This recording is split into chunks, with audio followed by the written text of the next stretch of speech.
It's 11th of August. It's the second day of summer school. Apparently, I cannot go to Tartarus yesterday. I regretted my decision. Oh my god. Why didn't I go to Tartarus on the 9th or actually on the 8th? Actually, I was busy those days, unfortunately, so I cannot do it. But oh my god, I regret my whole decision. Anyways, let's get on with today's lesson. I know it's hard, everyone, but let's just try and get through class. Focus, focus. Still, who would have thought people would actually attend this course over the summer? You sure are a curious lot. I'm not really sure what to make of that. Well, anyway, let's talk about something interesting today. All you future magicians will want to pay close attention. Today's subject is tarot.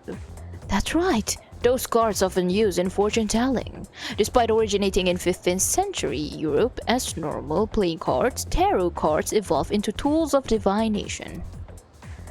There are a variety of tarot card decks, including the Martial and the Rider decks. But today, in honor of the great Crowley, we will be using the Thoth deck. So, continuing on. First, let's talk about the composition of the deck. The modern 78 card tarot deck is divided into two parts.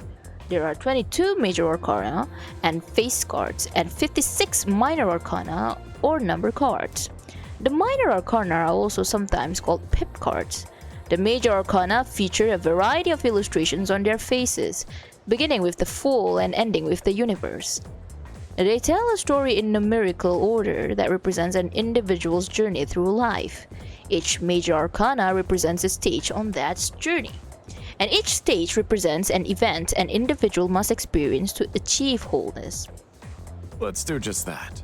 They are all important, so let's take a look at each of the 22 cards one by one.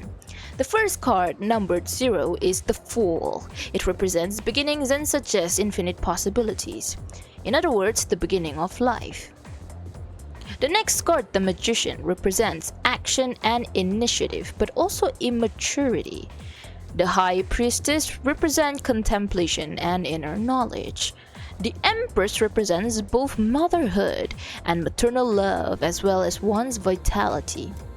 The Emperor is an opposing card. It represents fatherhood as well as leadership and decision-making skills. The Hierophant represents formality and knowledge. It's a symbol for religion. That is to say... The Lovers represent choice. Here the individual finally begins to develop a conscience. The Chariot represents the individual's victory, but only a momentary one. Justice is exactly what it sounds like, knowing what is right and what is wrong.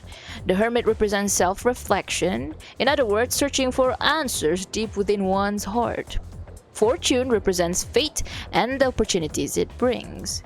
Strength represents both passion and self-control. It is depicted as power with reason. The Hangman reflects the individual's inability to take action. Spiritual death awaits the individual with the 13th card, which is aptly named Death. Death is considered a transitional card. With death, the old ends and the new begins. Alright. Now let us move on to what happens following the transition. Temperance is the balancing of opposites. Opening one's eyes to the world allows for growth. And then an encounter with the devil is where one faces temptation. At the Tower, the individual's values will start to collapse. It seems as if there's nothing to believe in. The individual then finds a glimmer of hope in the star, granting one peace and serenity. In turn, this makes one vulnerable to the moon's illusions, which gives way to fear and trepidation.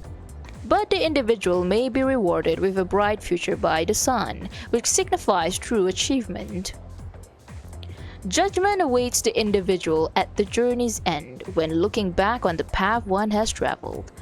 The final card is the Universe, which represents the individual reaching full awareness. And that's the growth of an individual as explained by the tarot cards. Perhaps all this talk about life doesn't hit home with you young folks just yet, Well then... Well now, can you Well, now you can use all 78 cards to divine in future in detail. But most people only use the 22 major arcana. Okay, next, let's talk about fortune telling using the major arcana. First, you will need to shuffle the cards. If a card is reversed, its meaning will change. Now, this is important, so pay attention. Mr. Edogawa continues to drone on and on. Despite the summer heat, I managed to pay attention to his lecture.